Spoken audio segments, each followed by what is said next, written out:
शहर के बीचों बीच एक पुरानी बिल्डिंग थी जिसे लोग पुराना किला कहते थे। वहाँ हर तरह के लोग और जानवर रहते थे। कोई दूध बेचता, कोई अखबार, कोई चने, कोई सिर्फ दिन गिनता।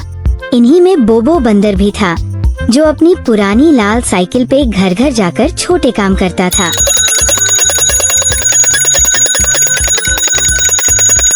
किसी का पंखा ठीक करना,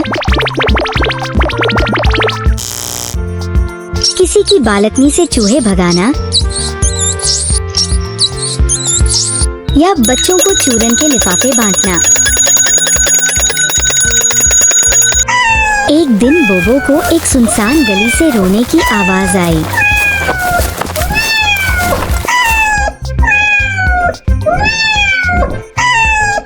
वहाँ एक पतली, खाक आलूदा सफेद बिल्ली बैठी थी, कान झुके हुए, आंखें डरीडरी। बोबो नजदीक गया तो देखा उसके पास एक थैला था जिसमें सिर्फ एक फटा हुआ कंबल, 2 टूटी चप्पलें और कुछ अखबारी कटिंग्स थी। बिल्ली ने इशारों से बताया कि वो किसी जमाने में एक मशहूर लाइब्रेरी में रहती थी, जहाँ उसे रोज बच्चे पढ़ते हुए देखते।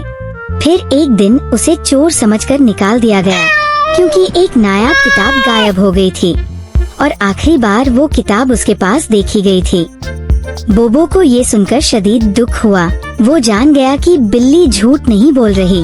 अगले दिन से उसने मिशन बना लिया, बिल्ली की सच्चाई साबित करनी है। बोबो ने अपने अंदाज में तहकीक शुरू की। कभी पुराने अखबार बेचने वाले से बात, कभी वीडियो शॉप वाले से सीसीटीवी रिकॉर्डिंग निकलवाई, कभी लाइब्रेरी के बाहर छुपकर असल चोर को पहचानने की कोशिश। दरमियान में मजाहिया वाकयात भी हुए। बोबो ने गलती से एक बिल्ली के बजाय कुत्ते का पीछा किया, या जब उसकी साइकिल का पहिया एक गटर में फंस गया और वो उड़ता हुआ तंदूर वाले के अंदर जा गिरा। कई दिन की तकदो के बाद बोबो को पता चला कि असल चोर एक तोता था जो लाइब्रेरी में कैद रहता था और चमकती चीजें चोरी करके एक वीरान दरख्त के सुराख में छुपाता था। बोबो ने एक जाल बनाया, एक चमकदार क्लम को फंदे में रखा और जैसे ही तोता आया वो फंस गया। साथ ही बोबो ने उस सुराख से सारी चोरी हुई किताबें, कार्ड्स और बिल्ली का बेगुनाही सबूत भी निकाला। अगले दिन बोबो बिल्ली के साथ लाइब्रेरी गया, सबूत पेश किए और सबने बिल्ली से माफी मांगी।